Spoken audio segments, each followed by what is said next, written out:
tulad ng panghihina sa gitna ng tag-araw at tag-init. At alam nating nakakapanghina talaga ang init. Kaya itong sobrang init na to, lalo sa isang disyerto tulad ng Israel, ay lalong-lalong damang-dama. Pero ang lahat ng panghihina na yon ay sinabi niya, naramdaman at totoo, bago siya nagtapat sa Diyos. Before I confessed my sins to you, this was my condition. So we can see here that sins, spiritual remissions affect stress and poison the body. Doon pa lang nakita natin agad kung paano lulutasin ang problema. Sapagkat yung kasalanan na hindi na ikukumpisal, hindi na ihihingi ng tawad at naipagtatapat sa Diyos, ay nakalalason, nakapagpapahina, nakapagbibigay ng sakit sa katawan. Bakit? Paano? Because doing wrong and guilt affects the brain, the mind. Pag meron tayong konsyensyang umuusig sa atin, nahahati ang ating loob, nahahati tayo sa mali at sa tama, sa dapat at hindi dapat. Kaya ang sarili mo mismo ang nahahati. The mind is divided, values are offended when we do wrong. Kaya nakikita nyo yung mga talagang gumagawa ng mga mali, kuminsan nakikita na sa mukha. Yung mga talagang mga mamamatay tao, kapupulan ng mga mata, ang iilap ng mga mata, hindi mga tahimik, parang mga pagod. Nakikita sa body language. Because when we sin and not confess, we offend our very spirit. Aside from the Spirit of God, we offend our own spirit. Because we were created in God's image. Dahil tayo nilikhang kawangis ng Diyos, tuwing nilalapastangan natin ng Diyos, ay nilalapastangan din natin ang ating sarili. Dahil tayo'y imahin ng Diyos. At pag nilapastangan natin ating sarili, gumawa tayo ng bagay na nilalabanan ng sarili nating budi, confusion, disorientation, and stress follow. Kaya ang taong maraming pagkakamali, pagkakasala, pagsisinungaling, pandaraya, hindi pahinga, balisa, mailap, hindi mapakali. Because the mind affects and moves the body. A guilty mind is going to short-circuit the electricity of the body and make it sick. A guilty mind drains and hurts and weakens. In fact, guilt afflicts the body. Lahat ay nagmumula sa spiritual world. Ang mga sakit na nadarama ng ating katawan, may pinagmumulan yan na spiritual na dahilan. Kaya yung mga magagalitin, nagkakaroon ng mga hypertension. Yung mga hindi makapagtimpi, naha-heart attack. Yung mga laging may mga damdaming hindi maibulalas, sari-saring sakit ang dumadapo sa katawan. Yung mga laging magagalitin, nandaraya, nagigilty, nagkakaroon ng sari-saring karamdaman. Psalm 32, verse 5. So, I confessed my sins and told them all to you. I said, I'll tell the Lord each one of my sins. Then you forgave me and took away my guilt. Dahil sa hirap ng aking kalagayan na meron akong kasalanang hindi na ibubunyag at nahihingi ng tawad, ito na lang gagawin ko. Ipagtatapat ko, hihingi ako ng tawad, iisa-isahin ko para walang maiwan na pinagmumulan ng sakit ng aking katawan. At ako'y pinatawad mong lahat. Tinanggal mo ang bigat ng aking pagkakasala. So confession to God earns forgiveness. Takes away guilt. Takes the burden off. Confession to God detoxifies the body. Dapat nating alalahanin na alam na naman ng Diyos lahat ng kasalanan natin, ano ang nangyayari, bakit pag ipinagtatapat mo ay lumuluwag ang iyong loob, gumagaan ang iyong damdamin. Bakit mo ipagtatapat sa Diyos na alam naman niya yun dahil alam niya lahat? Kasi, pag ipinagtatapat natin sa Diyos, ay inaamin natin kasalanan. At ang pag-amin na yon, yung pagtatapat na yon, ang nakikinabang ay ikaw, hindi ang Diyos. When the offender knows, acknowledges, and repents, and makes right, the offender benefits. You don't confess to God so that God will know your sins. He already knows. You confess to God so that you will know and realize that you are sinful. Kasi yun pang may mali kang ginawa, tapos sinasabi mong, hindi, tama naman ako ng konti, kaya ako naman ginawa yan, kasi. Hati ka nun. At ang pagiging hati, nagbibigay yan ng sakit. Kaya ko naman pinatay siya kasi ninakaw ko, kasi magpapakain ako ng anak ko nagugutom. Hati ka kasi alam mong masamang pumatay, tapos i-justify mo yung sarili mo. Pero pag sinabi mo ng, oo, hindi na ako mangangatwiran, mali talaga ang ginawa ko, Lord, sorry. Naging isa ka na. Isa ka na sa pagtanggap na mali yon, hindi ka na hati na may mali at may tamang nagkakagulo sa loob ng puso mo. Inamin mo na, naging buo ka muli.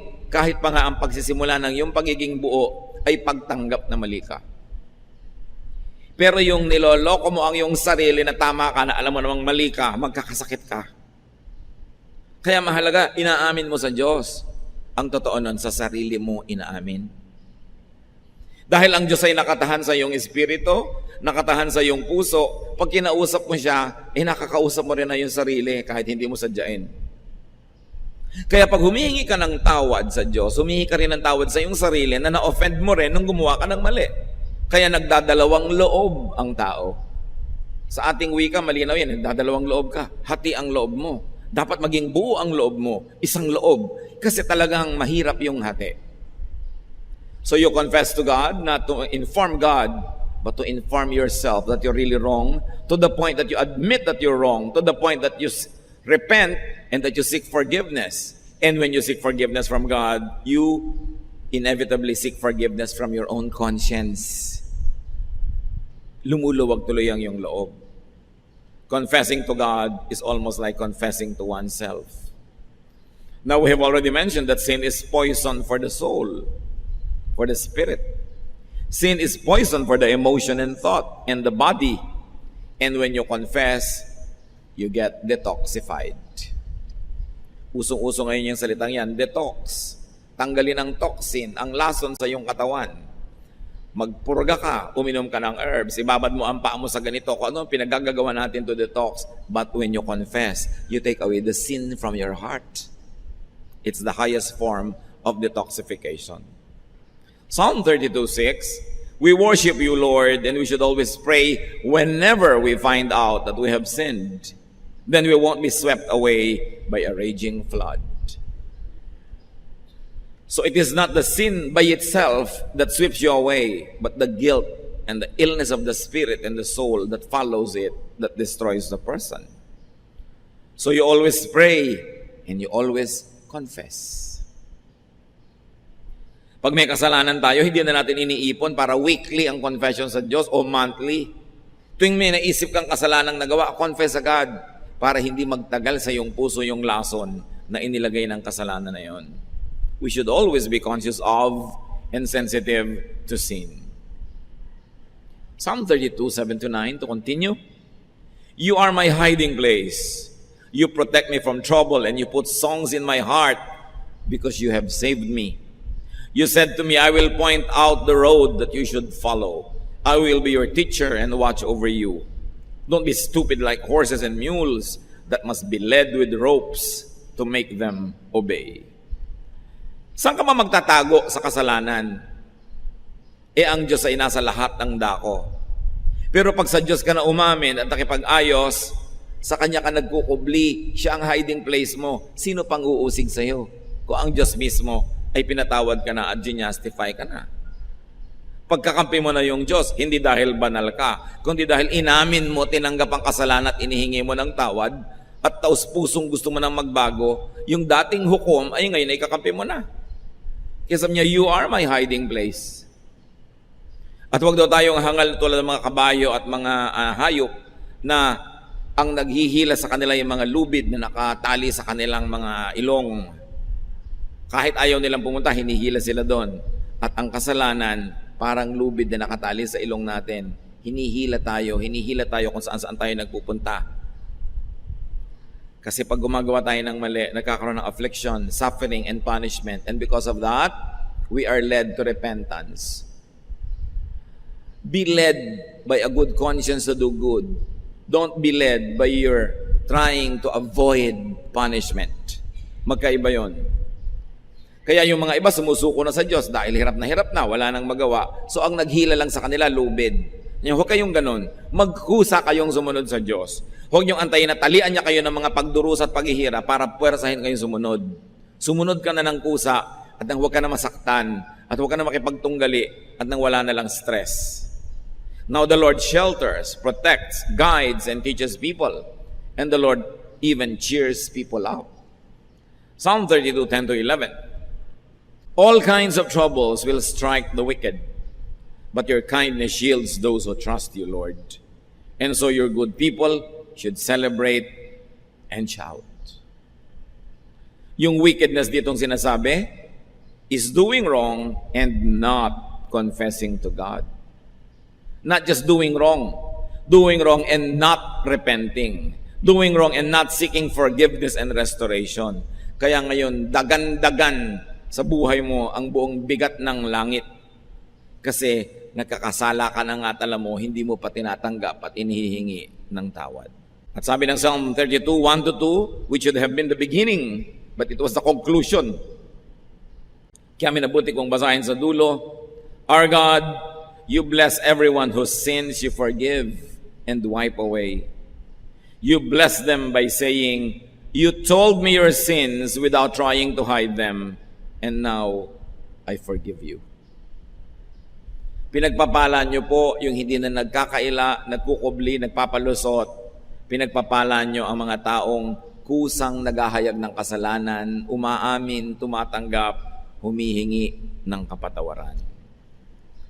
Yan ang challenge sa atin ngayon. Paano nga ba mapapahinga? Ang tao naman makasalanan. Diyos lang ang mabuti. Sa Mark 10:18, Jesus replied, Why do you call me good? Only God is good. At sabi ng Romans 3:23, all of us have sinned and fall short of the glory of God. So all people sin, lahat ng tao ay nagkakasala. Wala namang hindi nagkakaroon ng kasalanan. Paano ka mapapahinga nun? We sin, we miss the mark. We fall short of God's standards. And our sins poison our hearts and minds and bodies. Magtataka ka, bakit sobra ang reklamo ng generation na to ngayon sa stress? Pati buhok nga na-stress na kung makikinig ka sa mga commercial ng shampoo. Stress ba ang buhok mo? Today's generation is more stressed, disoriented, depressed, sad, and more insane. Not because we work more, not because we sin more. Mas mahirap ang buhay noon kaysa ngayon, mas madali ngayon noon, lahat manual. Ang dami na ngayon na mechanized, automatic. So we don't work more. We don't sin more. Wala namang bagong kasalanan na naimbento mula pa noong unang panahon. Pare-pareho lang lahat ng henerasyon. But why are we more stressed? Not because we work more and sin more, but because we confess less. Yun ang pinagkaiba. Bihira na ngayong tao ang umaamin ng kasalanan. Puro palusot. Bihira na ngayong corrupt government official ang umaamin. Kutakot-takot na palusot kahit huling na. Diba? Bihira na ngayong mga nagkakasala sa kanilang asawa ang umaamin. Sari-sari ang dahilan. Wala na ngayon nagtatawag ng kasalanan sa kasalanan. Iba-iba na ang pangalan. Wala nang umaamin. Kaya mas maraming stress. There is so much less recognition and admission and confession of sin. So it's like taking poison but not really thinking about it, therefore not flushing it out. Mabuti pa nung araw ang tao pag nagkakasala, conscious, humihingi ng tawad. Ngayon kasi binulag na natin ang ating mga sarili sa kulay at hugis ng kasalanan. Kaya ginagawa mo na, hindi mo naman nire-recognize, nalalason mo na yung sarili nang hindi mo na mamalayan. Kaya mas maraming stress ngayon. Therefore, we need more and more therapies. Hence, we need all the spas and getaways and diversions and entertainments. We need our fixes. And we need more and more psychiatry and witchcraft just to find peace of mind. Just to find rest. Sari-saring ginagawang diversyon ng mga tao ngayon para aliwin, libangin, linlangin ang sarili.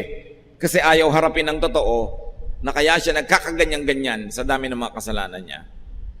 Psalm 51:3, I know about my sins and I cannot forget my terrible guilt. Ayun, inaamin.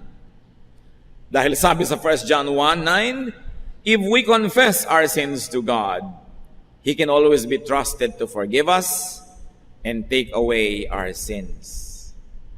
Pag tayo'y nagtapat, humingi ng tawad sa Diyos, mapagkakatiwalaan siya, hindi niya tayo itsichismis. Hindi niya tayo tatraydoren. Nagtapat ka, ang ibibigay niya sa iyo kapatawaran at aalisin niya ang bigat ng kasalanan. So what prevents us from confessing? When you don't confess, you don't admit, but deep inside you, your conscience knows you're wrong, you are sick and divided. So it's important that we all be conscious of sin. Label sin correctly. Call it by its name. Now, how do you really relax?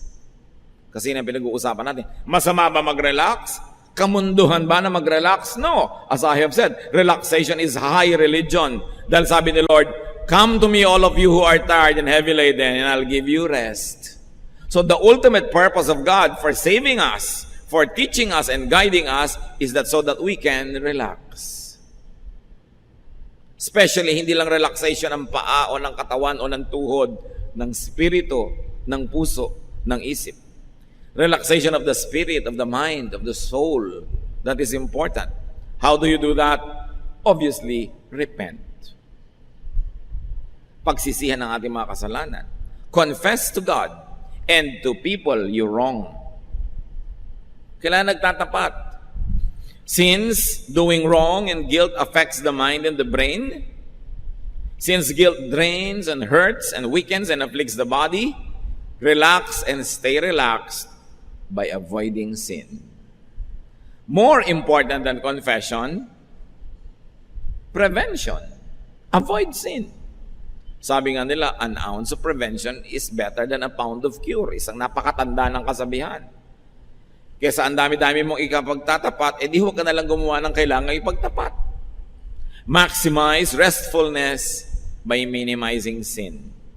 Huwag na tayong lumayo sa mga pamilya. Mag-asawa, minimizing committing sin against each other, and you will actually maximize restfulness in each other's presence. Ganyan din sa pamilya, ganyan din sa office. Minimizing criticisms against each other will maximize the peaceful climate that you will all enjoy. Pag kinontian mo at pinaliit ang kasalanan, pinapalaki mo ang kapahingahan. Kaya napakarami nating mga kaguluhan sa buhay dahil sa kasalanan natin sa isa't isa. May mga bahay na halos ayaw mo na umuwi dahil parang impyerno. Dahil ang mga tao doon wala nang inatupag kundi gumawa ng kasalanan laban sa isa't isa. Uubusin mo ang ulam ni ganon, papagalitan mo si ganon, isusuot mo yung sapatos ng kapatid mo, igagamitin niya pala, galit na galit sa'yo, hindi ka ngayon makauwi-uwi. Maya-maya, nagkakataksil ka sa sarili mong asawa, nagkakagulo kayo. Kaya ang gulo ng bahay. Kasi ang lahat ng mga tao, ang uwi-uwi nila doon, kasalanan against each other. Paano mo gustong uwiin ang isang bahay na punong-puno ng kasalanan? Paano mo gugustuhin maligo sa isang swimming pool na puro laso lang nakalagay? But we poison our homes. We poison our workplaces through insubordination, by stealing from the company, by exploiting the workers, and by needlessly torturing your co-workers with bad behavior. But why will you poison your own work environment? Kaya ang daming sakit ng tao. A clean heart is the best spa. Kahit magbabad ka at magtira sa spa, pag inuusig ka ng iyong budhi, nginangat-ngat ka ng iyong konsyensya, walang pahipahingang mangyayari sa iyo. Hindi rin natatakpan ng makapal na makeup yung nag-aalalang puso, nakikita sa mukha. Kaya ang unahin nating linisin, i-detox ang puso. Ang unahin nating i-exfoliate ang puso. Yun ang unahing tanggalan ng mga dumi. Sapagkat pag malinis ang kalooban, it will radiate throughout. Righteousness is the best therapy. Pag matuwid ka, tumagawa ka ng tama, kahit minsan parang nalalamangan ka, nagbibigay ka na lang, nagpapasensya, pero tahimik ang loob mo. Huwag kang maghahangad na makalamang pero inuusig ka ng budhi. Kasi yung budhi kasama mo kahit saan ka magpunta. Bakit mo aawayin yung kasama mo lagi? Tulad ng mga iba, inaaway asawa, kapatid, kapitbahay. Yung kasama lagi ang aawayin, edi ang buhay mo magulo. Paano ka nakikipag-away ka sa budhi mo? When you quarrel and wage war against your own conscience, you will never have peace because your conscience will have to be with you wherever you go. Whether you like it or not, it is your conscience that will die and live with you wherever, whenever. A God-led life is the way to true relaxation. No amount of therapy could replace old-fashioned confession. A talk with a psychiatrist is good. A talk with a counselor is good. But do you know that it's only a cheap imitation of confession to God?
The less you confess, the more you have to talk to a counselor.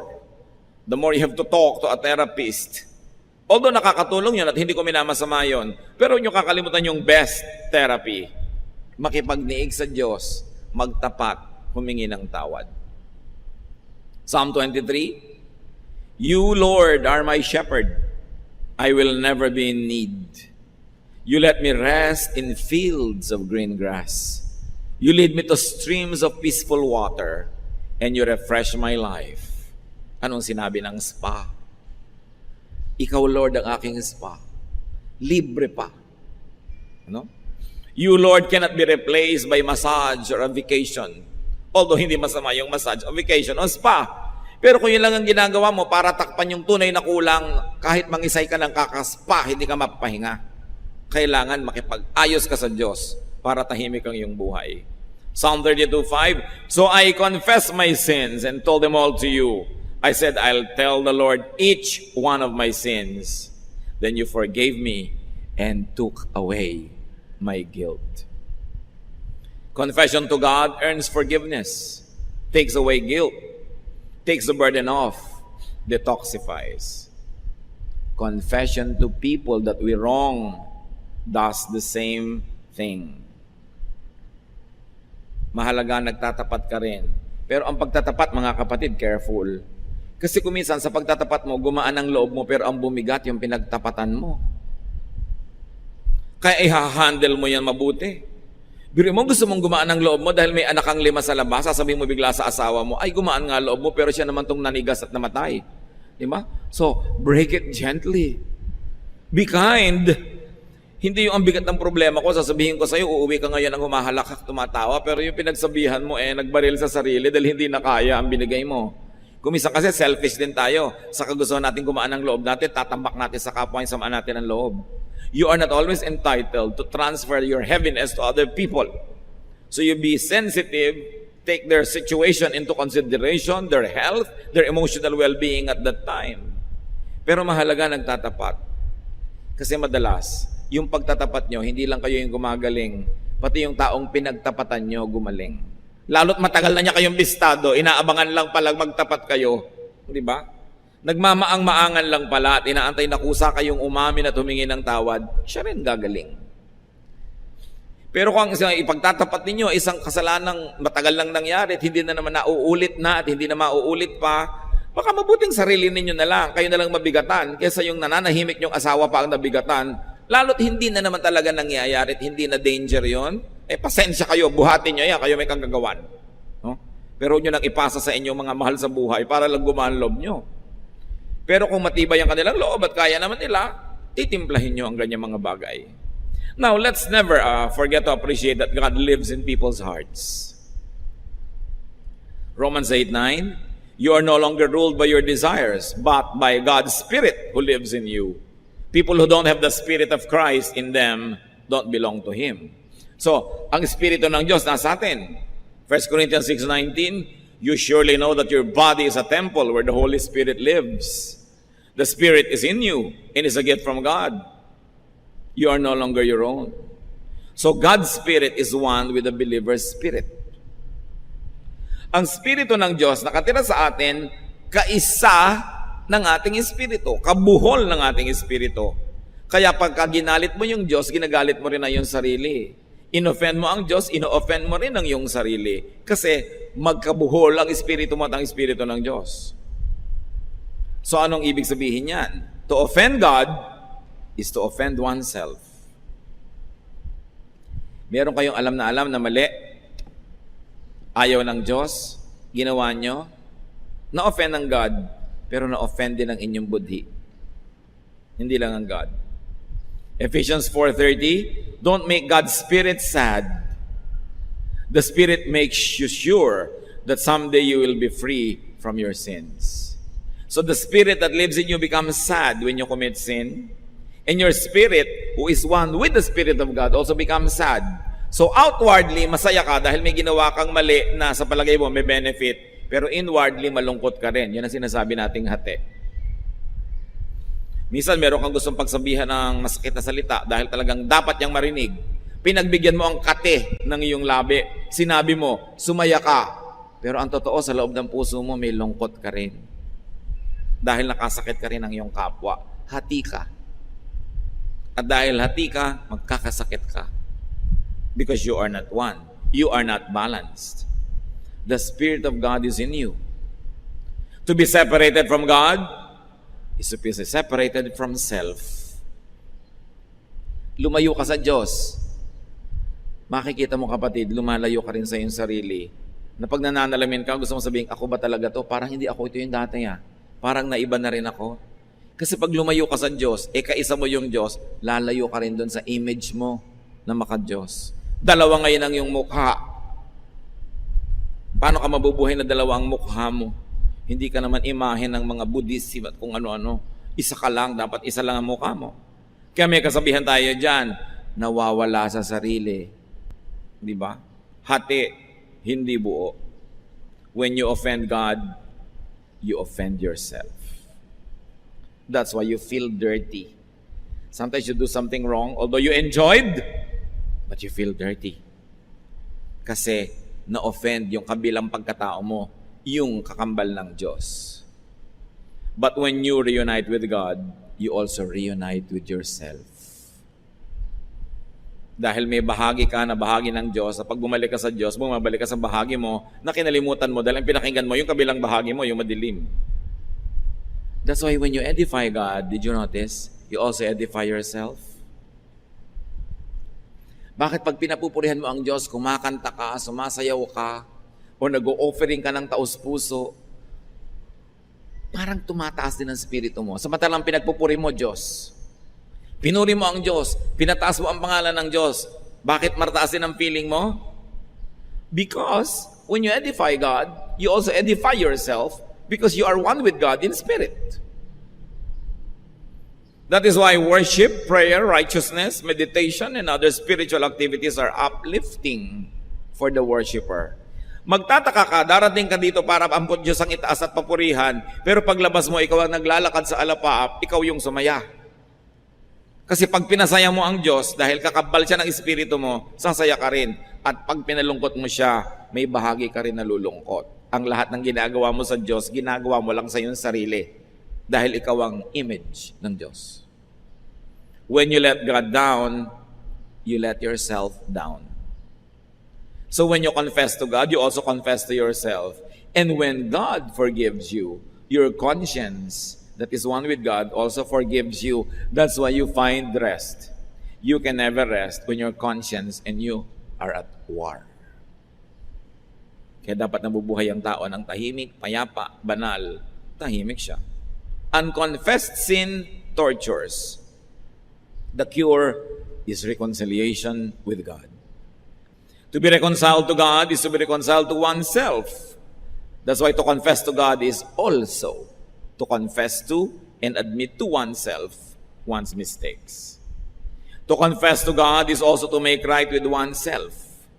The confession, the admission, and the forgiveness restores oneness within.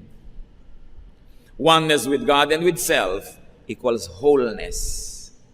Resolution of a conflict. Rest from being tired. It means relaxation. How to be peaceful, rested and relaxed? Confess. Repent. Make right with God. Better not to have anything to confess because you didn't do anything wrong. Why is confession important? Why does it give rest and peace? Because confession is submission, surrender to God. Non-confession is fighting with God. Paano ka matatahimik? Kinakalaban mo ang Diyos. Pero pag nag-confess ka na, sumuko ka na, tapos na ang gyera. Katulad ng lahat ng gyera, pag sumurrender na yung kabilang partido, tapos na ang gyera, may nanalo na.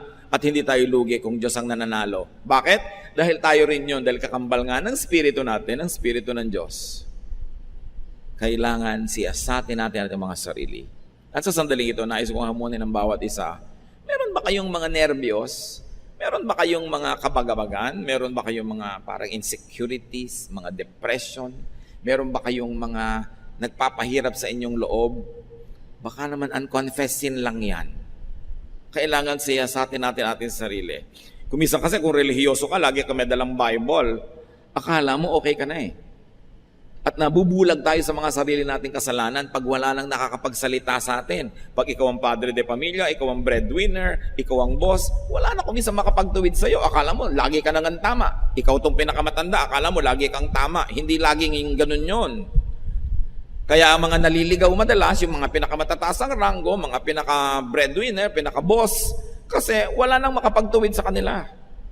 Mahalaga, nagpapakumbaba, sinisiyasat ang sarili. Kaya sa pagpapatuloy natin sa ating spiritual growth, it's good to pause and say, Lord, may unconfessed sin po ba ako? Siyasatin niyo ako, baka dahil convinced akong okay ako, pero ba't hindi okay lahat sa paligid ko?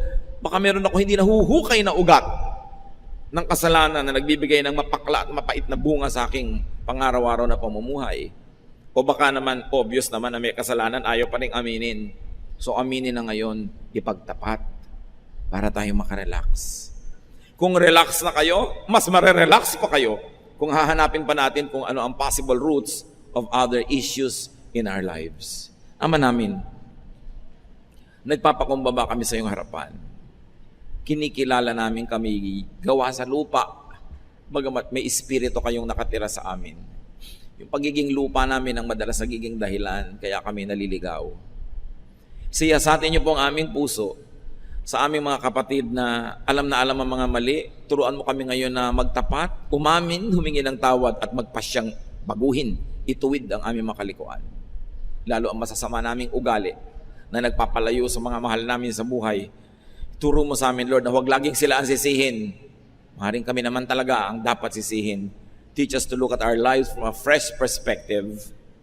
Hindi yung puro self-justification, kundi unawain namin ang aming totoong pagkatao at kilalanin namin ang aming mga kababaan para maitaas at maituwid nyo kami.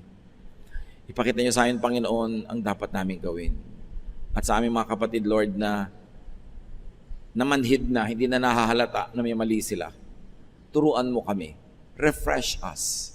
Re-strengthen our convictions and our conscience.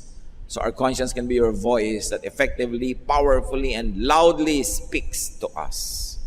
At sa aming paghingi ng tawad, pagkilala sa mga hindi kinikilalang kasalanan, palakasin niyo po kami, linisin, tanggalin niyo ang mga lason sa aming isip, puso at buhay, at maging ang aming mga katawan, palakasin niyo para kami magkaroon ng pahinga. And being rested, we can do your work, we can serve people, and we can appreciate you more. Magbulay-bulay tayo na ilang saglit, mga kapatid. Ngayon ang chance, huwag niyo ipagpaliban. Kung meron ng dapat aminin sa Diyos, huwag na tayong mga tuwiran, ihingi ng tawad, magpasyang baguhin ang mga detalye ng ating buhay na dapat baguhin. At doon sa mga naniwala na nga lagi tayong tama, mag-isip-isip muna kayo ngayon. Maaaring tama ang sinasabi sa inyo ng inyong kritik, ng inyong asawa, ng inyong anak, ng inyong magulang. O God, teach us to be humble and let your truth detoxify us. Let your truth set us free. Spend some moment in silence and may the Spirit minister to each one.